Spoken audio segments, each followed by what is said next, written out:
오늘은 9월 중기국회 시작 날인데 상당히 주목받았던 것은 의원들의 옷차림이었습니다. 네. 먼저 김현정 의원께 여쭤봐야 될 건데요. 원식 국회의장이 개원식에 한복 차림으로 등원해달라 이렇게 이제 요청이 있었는데 오늘 많은 분들이 거의 대부분 더불어민주당 의원분들은 개혁신당 의원들도 마찬가지던데 네. 한복을 입고 오셨어요. 그 한복 어떻게 다들 집에 있는 한복입니까? 어디서 빌리신 겁니까? 그 남성 의원들은 대부분 빌린 것 같고요. 네. 여성 의원들은 그 갖고 있던 옷을 입으신 것 같아요. 아 네. 오늘 한복 입어보니까 어떠시던가요? 아니, 그러니까 이게 사실 좀 의장님이 제안을 했잖아요. 이제 캐대원 네. 열풍이 있고 그래서 좀 한류도 좀 알리고 또 전통문화도 계승하자 뭐 이런 취지도 있고 무엇보다도 여야 간에 좀 화합하는 모습 또 품격 있는 국회 모습을 이제 보여주자는 취지에서 제안을 했는데 네. 그래서 저도 그 비싼 돈 주고 빌렸거든요. 근데 입고 오시지 그랬었어요. 저 좋았을 텐데. 아, 그럴 거 그랬습니다. 예. 네. 국민의힘이 상복을 입고 오시는 바람에 아주 제가 그 자리가 그 국민의힘과 딱 경계선에 앉아 있거든요. 근데 제 바로 옆에 상복 입고 계시니까 이상하더라고요. 네. 한쪽은 한복, 한쪽은 상복이었습니다. 제일 아쉬운 거는 네. 지난번에 우리 이제 8월 15일 날 국민 임명식에도 이제 불참을 했고 이번에도 이제 국회 개원식 날이잖아요. 근데 상복을 입고 나온 것은 좀 너무 좀 심하다는 생각이 들더라고요. 왜냐하면 뭐 여야 간에 정쟁을 할 수 있죠. 이유가 있을 수 있는데 뭐 그 메시지를 전달하기 위해서 이제 그렇게 하신 것 같은데 개원식이잖아요. 정쟁할 땐 하더라도 개원식 이렇게 축하하는 날에는 같이 좀 함께 했으면 좋겠다 이런 생각이 듭니다. 검찰, 사법, 언론 등 개혁 과제가 있는데 가장 먼저 이 검찰개혁 입법에 요즘 당이 목소리를 집중적으로 내고 있습니다. 9월 국회 안에 완성한다는 계획입니까? 그러니까 수사와 기소를 분리하는 그걸 얼개로 하는 정보조직법은 9월 25일 본회의 전에 늦어도 9월 25일까지는 처리한다라는 게 당정대 간에 이제 일치된 의견이고요. 이 관련해서 이제 뭐 세부적으로 들어갔을 때 중수청을 어디에 두느냐에 대해서 이제 약간 이견들도 있지만 그런 이견들을 좁혀가는 그런 과정이고 총리께서도 그것 때문에 이제 법무부 장관하고 행안부 장관도 만났고요. 그 내일 모레 수요일 날 저희가 정책의총을 합니다. 2시. 예. 정책의총을 하는데 시간도 좀 길게 할애해 가지고 이 검찰 개혁 등 관련해서 그 저 의원들의 의견도 모으는 그런 절차를 좀 갖고 있고요. 또 9월 5일 날은 법사위 법안 소위에서 입법 공청회 검찰 개혁법 관련된 입법 공청회도 예정되어 있습니다. 그래서 그 차곡차곡 지금 9월 처리하기 위해서 그 저기 속도를 내고 있는 그런 과정이다라고 보시면 됩니다. 알겠습니다.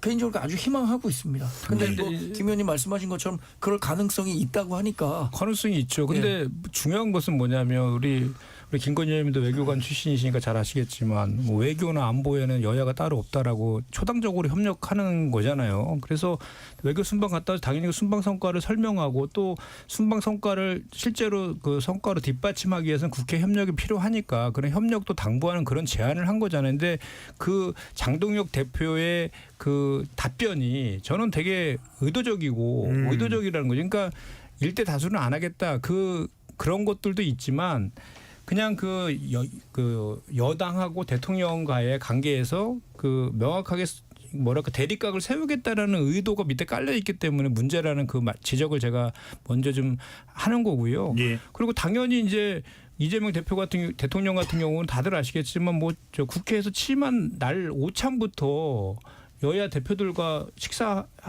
오찬도 하셨고 또 그 여야 원내대표 딱 두 분만 또 초대해갖고 면담도 하고 그랬잖아요. 예. 그래서 그런 거와 관련된 열려 있는 분이신데 이렇게 정치적으로 이렇게 시작부터 오염을 시켜놓으면 서로 대화하는 게 이렇게 쉽지가 않잖아요. 그래서 그냥 그 정말 진정성을 가지고 서로 이렇게 소통한다라고 하면 못할 것이 없다라는 취지로 제가 말씀을 드린 거고 알겠습니다. 그렇게 했으면 좋겠습니다. 저는. 네.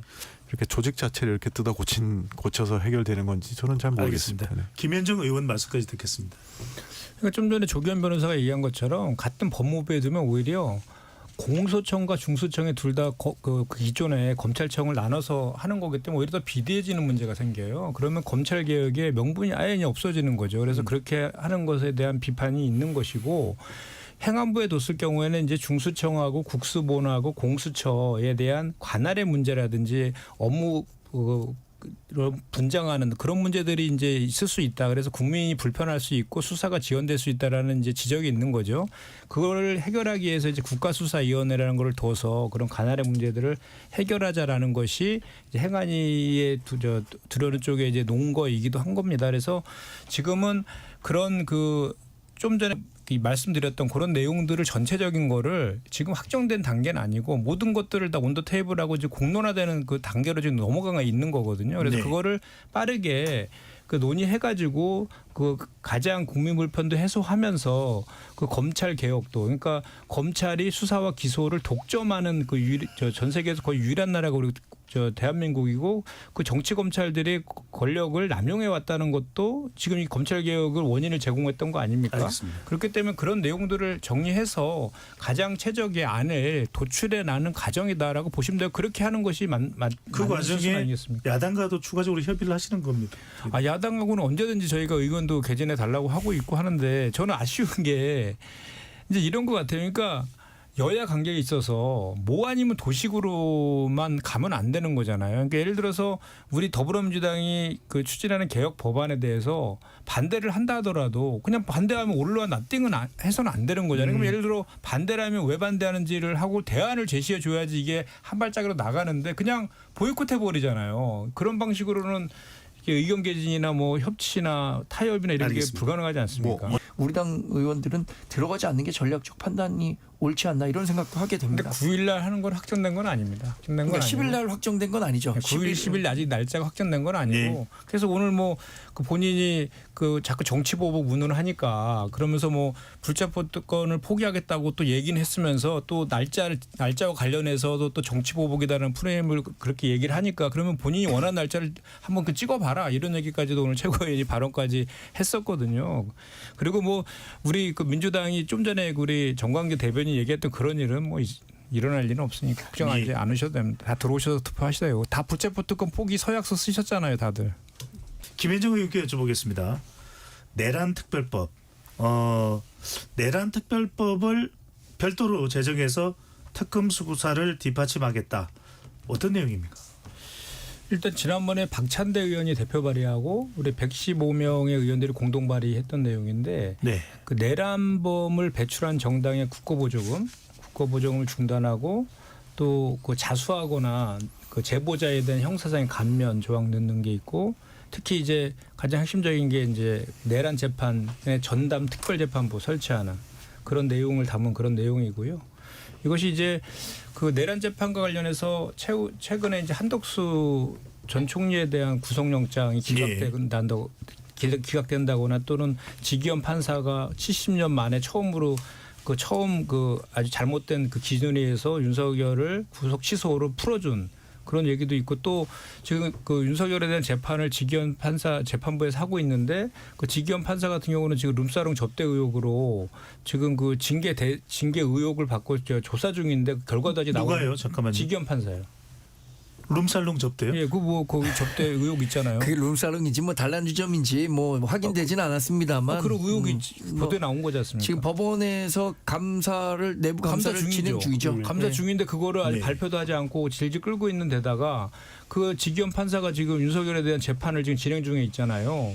그런 의혹을 받고 있는 재판부에서 그런 내란과 관련된 중차대한 재판을 하는 것도 좀 문제 아니냐 이런 그런 시각들이 있는 거예요. 그래서 오히려 내란 종식에서의 최후 보루가 사법부에서 역할을 해줘야 되는데 오히려 내란 종식을 방해하고 있는 거 아니냐라는 지적들이 있는 것이고 그것 때문에 특별재판부의 설치가 필요하다는 의견들이 있는 거지만 그것이 당의 공식적인 입장이거나 그런 단계는 아닙니다. 네.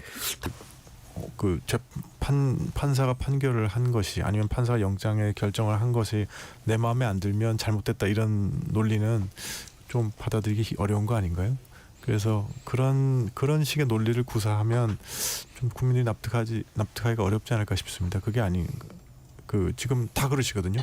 지기현 판사에 대해서 지금 말씀하시는 것도 그렇고 어떤 판결이 마음에 들지 않으면 이 판사가 문제가 있고 근데 판사의 사생활을 뒤져서 사생활의 문제를 삼고 이런 거는 조금 우리가 좀 자제해야 되지 않을까 이런 생각이 듭니다. 근데 그거는 지금 저도 반론을 좀 해야 되는데 지금 말씀하신 그 내용은 되게 일반적인 말씀이잖아요. 그러니까 일반적인 거로 틀린 얘기는 아니지만 구체적으로 들어갔을 때에는 지적을 하지 않을 수 없다는 거죠. 왜냐하면 한덕수 전 총리에 대해서 구속영장 신청됐을 때 다 구속영장 나올 거라고는 국민의힘 패널분들 다 이구동성을 하셨던 얘기예요. 혐의가 6개나 되고 있고 내란 방조를 넘어서 적극적인 가담에 또 위증까지 있었고 또 그 계엄 선포문을 사후에 폐기했다는 증거 인멸을 그까지도 명확하게 나와 있는데도 불구하고 기각한 것은 문제가 있다라는 지적들이 분명히 있는 것이고 지기현 그 재판부 같은 경우에는 그 구속 취소한 거에 대해서 뭐 모든 국민들이 다 그거에 대해서 분노했지 않습니까? 그거는 그리고 지금도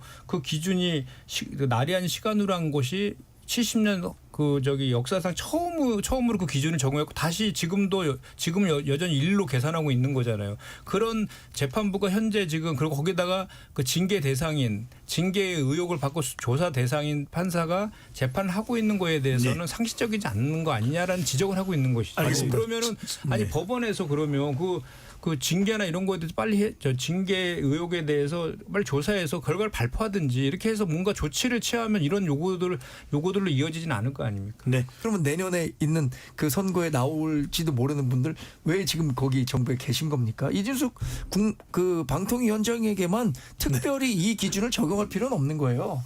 그거는 네. 완전히 잘못된 해석 같은데 왜냐하면 이진숙은 방통위원장이잖아요. 방통위원장이 지금 현재 1인 체제로 그 기능 자체가 이제 무력화됐고 방통위는 그야말로 공정방송의 독립성이 대단히 중요한데 정치적으로 오염되면 절대로 안 되는 조직이거든요. 근데 정치 행위를 서슴지 않고 하고 있기 때문에 이런 얘기가 나오는 거고 지금 정광재 대변인은 해석을 저랑 완전히 300도 다르게 하고 있는데 네.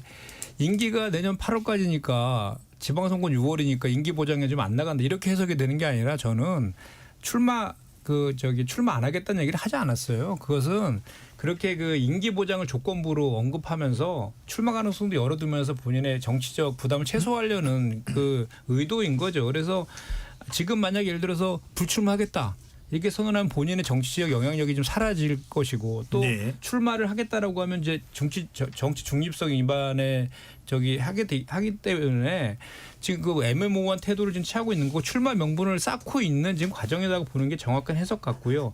그런데 이제 분명한 것은 이진숙 그 위원장은 지난 7월 달에 그 감사원으로부터 정치 중립 위반으로 주의 조치를 받았잖아요.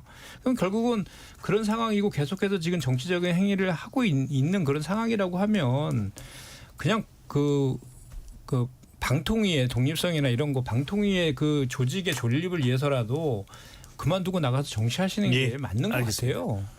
김정희께 짧게 여쭤보겠습니다. 이 조국 전 대표의 이런 광풍 행보가 대수롭지 않게 인식됩니까? 민주당 내에서 아니면 좀 자제했으면 하는 마음이 상당히 크다고 봐야 될까요?